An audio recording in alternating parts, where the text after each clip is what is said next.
근데 그때 당시 사귀던 남자친구가 있었어요. 그 사람이 어느 날 저한테 그러는 거예요. 우리 각자 스펙도 좀 쌓고 돈도 좀 더 모으고 해서 8년 뒤 우리 35살이 되면 그때 결혼하자. 그때면 우리 어느 정도 갖추고 시작할 수 있을 것 같아. 그런데 어떻게 됐냐고요? 저희는 결국 헤어졌습니다. 제가 생각했을 때는 완벽한 타이밍이라는 건 없다고 생각해요. 솔직히 8년 뒤에 우리가 얼마를 모을지, 또 어떤 자리에 있을지, 직장은 안 잘리고 잘 다니고 있을지 누가 알아요? 내가 통제할 수 없는 그 8년 뒤에 불확실한 안정감보다는요, 저는 지금 당장 가치관이 맞고 가정적인 사람을 내 편으로 만드는 게 더 확실한 투자라고 생각했습니다. 돈, 학벌, 직업 당연히 중요하죠. 하지만 그때부터 제 마음속 1순위는 가정을 위해서 기꺼이 시간을 쓸 수 있는 사람이 되었어요. 아이 낳기 전에 저희가 세팅한 철칙 2가지가 있는데요. 첫째, 육아는 템빨도 운빨도 아니다. 무조건 체력과 시간 싸움이다. 둘째, 그 체력과 시간을 얻으려면 무조건 다른 건 포기해야 한다. 우리처럼 평범한 사람들은 무조건 선택과 집중을 해야 돼요. 내가 정말 화목한 가정을 꿈꾼다? 그럼 다른 건 쿨하게 포기할 용기가 있어야 합니다. 저희가 억대 연봉 내려놓고 얻은 게 뭐냐고요? 저녁 7시만 되면 옹기종기 온 가족이 모여서 아이들 우는 소리 들으면서 오늘 있었던 이런저런 이야기를 하는 시간이에요. 내가 내 인생에서 뭘 포기하고 뭘 쟁취할 것인가? 이 고민이 바로 부모가 되기 위한 완벽한 설계의 첫 걸음입니다. 동네에서 아이들을 데리고 가는 아줌마들 보신 적 많으시죠? 그 아줌마들 보면서 혹시 이런 생각 해보신 적 있으세요? 요새 집값이 엄청 비싸다는데 저 사람들은 어떻게 아이를 낳고 기르고 있는 거지? 아니면 우리 부부도 아이 생각이 있기는 한데 나도 남편도 회사 일이 지금 너무 바쁘고 또 승진이 얼마 안 남았으니까 조금만 있다가 나을까? 또 지금 애도 없고 하니까 둘만의 시간을 가지고 편하고 자유롭고 조금만 천천히 생각할까? 경제적 고민이 해결되고 커리어 고민이 해결된 그 완벽한 타이밍을 기다렸다가 아이를 낳아야지라고 생각하는 분들이 계신가요?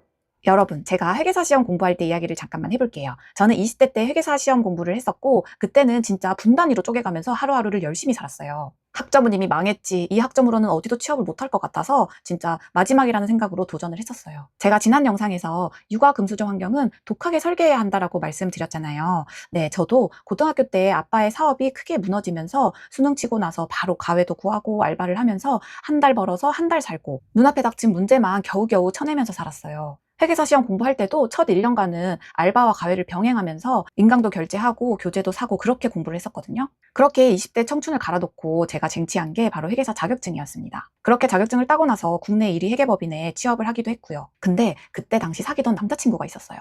그 사람이 어느 날 저한테 그러는 거예요.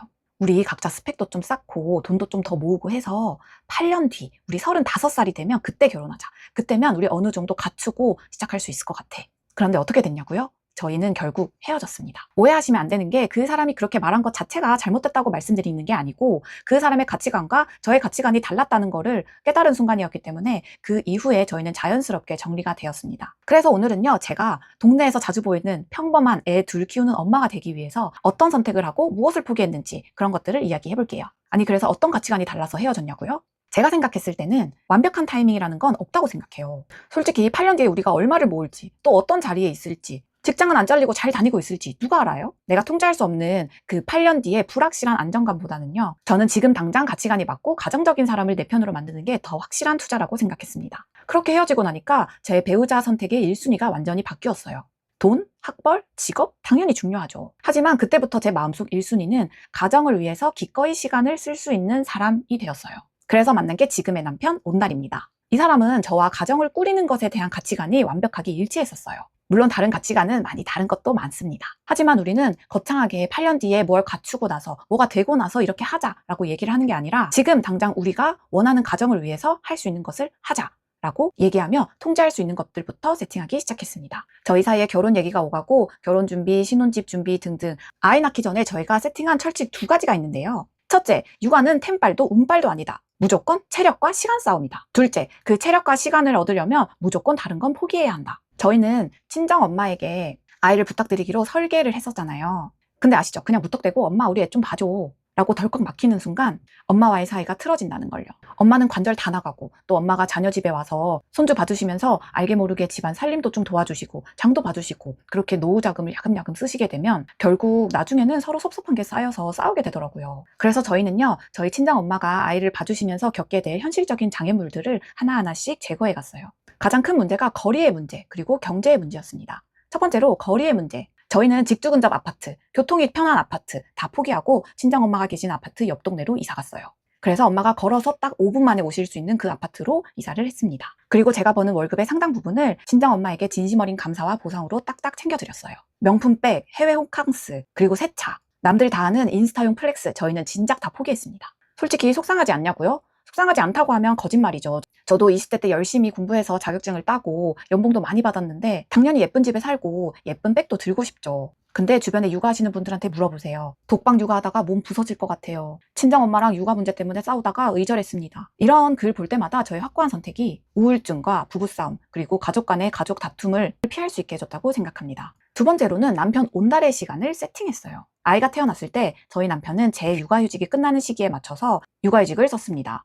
이게 쉬웠냐고요? 절대 쉽지 않았습니다. 남편의 회사도 남자 직원이 육아휴직을 쓴 경우는 흔치 않았고 승진 누락이 되는 것도 당연히 감수해야 했어요. 심지어 자녀 2명의 육아휴직을 다 쓴 첫 남자 직원이었습니다. 근데 저희는 이렇게 생각했어요. 아이가 태어난 직후의 그 시간이 우리 가족의 뼈대를 세우는 정말 중요한 시간이다. 그렇게 남편이 주 양육자로 엄청 고생하는 동안 저는 어떻게 했냐고요? 저 역시도 제 커리어에 몸을 갈아넣던 제 과거를 바꿨어요. 억대 연봉 받으면서 밤낮 없이 일하던 업계 1위 직장을 내려놓고 출퇴근 시간이 일정하고 유연한 곳으로 이직을 했어요. 당연히 연봉은 달라졌죠. 통장에 찍히는 숫자 볼 때마다 아 이게 맞나 라는 생각이 들기도 하지만 저희는 돈을 덜 버는 대신에 저녁 7시에 다 같이 모여서 밥 먹는 그 시간을 산 거예요. 아마 여기서 속으로 자기는 회계사고 전문직이니까 그렇게 골라서 이직이라도 하지 우린 잘리면 끝이야 라고 하실 수도 있어요. 하지만 요즘 시대에 영원한 직장, 영원한 자격증이 어디 있나요? 회계사도 AI에 대체될 직장 탑10에 꾸준히 언급이 되고 신입 회계사들은 채용이 잘 되지 않는 것이 저희 업계의 현실입니다. 가정을 꾸리고 지키기 위해서 당시 내가 지고 있었던 가장 큰 기득권과 자존심을 내려놓을 수 있는 포기의 용기에 대해서 말씀을 드리고 싶었어요. 그리고 톡 까놓고 말해서 전문직 여성들이 아기 낳고 좀 쉬더라도 돌아갈 수 있잖아 라고 말하기에는 전문직 여성들의 출산율이 그렇게 높지 않습니다. 이직이 쉬운 업종의 사람이어도 가정에 대해서 얼마나 우선순위를 두느냐는 사람마다 다르니까요. 여러분 우리 솔직해져 볼까요? 완벽한 커리어, 빵빵한 통장, 진짜 예쁜 신축 아파트, 명품백, 거기다가 여유로운 육아와 화목한 부부관계까지. 솔직히 이 모든 걸 한 번에 만족하는 사람은 한 0.1%밖에 안 될 것 같아요. 우리처럼 평범한 사람들은 무조건 선택과 집중을 해야 돼요. 내가 정말 화목한 가정을 꿈꾼다? 그럼 다른 건 쿨하게 포기할 용기가 있어야 합니다. 저희가 억대 연봉 내려놓고 얻은 게 뭐냐고요? 저녁 7시만 되면 옹기종기 온 가족이 모여서 아이들 웃는 소리 들으면서 오늘 있었던 이런저런 이야기를 하는 시간이에요. 저는 제가 포기한 그 어떤 것보다 이 시간이 정말 값지다고 생각을 합니다. 내가 내 인생에서 뭘 포기하고 뭘 쟁취할 것인가? 이 고민이 바로 부모가 되기 위한 완벽한 설계의 첫 걸음입니다. 그래서 오늘 부준생 여러분 두 번째 미션 나갑니다. 오늘 영상 보시고 좀 가슴이 뜨끔하셨다면 메모장을 열어서 내가 행복한 가정을 위해서 포기할 수 있는 딱 한 가지를 적어보세요. 그리고 영상 댓글로도 당당하게 선언해보세요. 포기를 선언하고 기록하는 순간 진짜 쟁취해야 할 1순위가 명확해집니다. 그리고 고정 댓글에 있는 부준생 실전 워크북 테스트 링크를 통해 밸런스 게임도 한번 해보시고 짝꿍과 가치관을 비교해보세요. 다음 영상에서는요, 이 치열한 고민을 바탕으로 내 가치관이랑 일치하는 배우자를 고르는 법에 대해서 재미있게 이야기해볼게요. 오늘 제 이야기가 조금이나마 위로와 자극이 되셨다면 구독과 좋아요 부탁드리고 저희는 다음 시간에 뵐게요. 안녕!